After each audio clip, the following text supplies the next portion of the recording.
Et au vu de l'urgence de la situation, nous n'avons pas le choix. Mais je me dois avant tout d'exposer mon analyse. S'ils cherchent un responsable, dites-leur chaque jour, vous l'avez devant vous.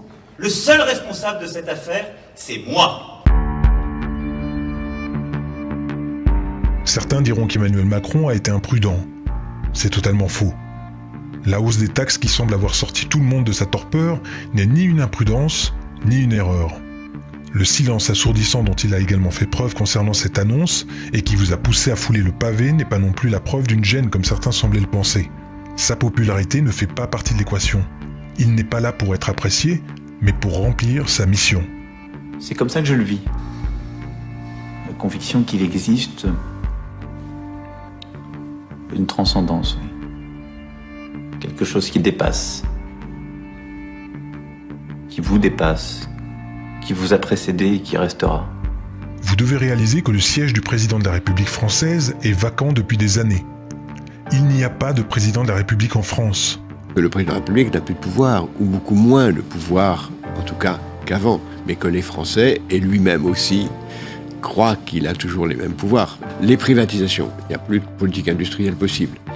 La globalisation, le marché l'a emporté très largement.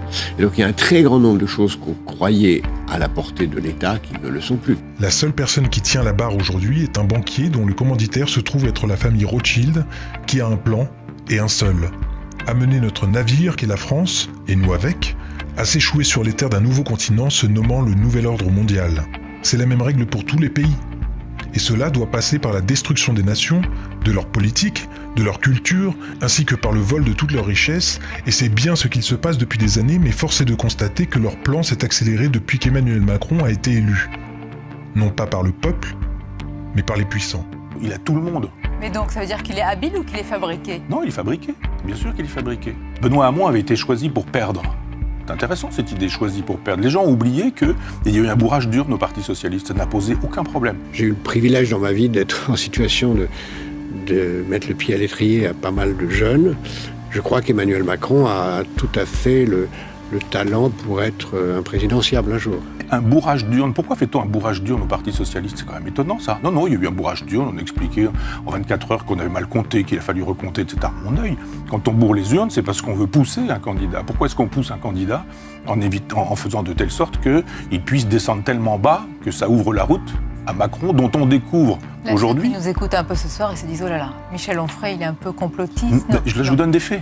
Lorsque vous entendez dire qu'il travaillait avant pour la banque Rothschild, ça n'est pas une information anecdotique que l'on peut placer sur son CV.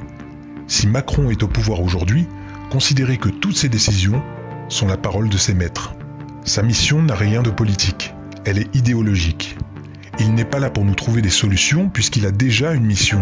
Et si vous pensez que le dialogue est encore possible avec son gouvernement, vous manquez, volontairement ou non, de clairvoyance. Ce n'est pourtant pas faute de nous avoir prévenus.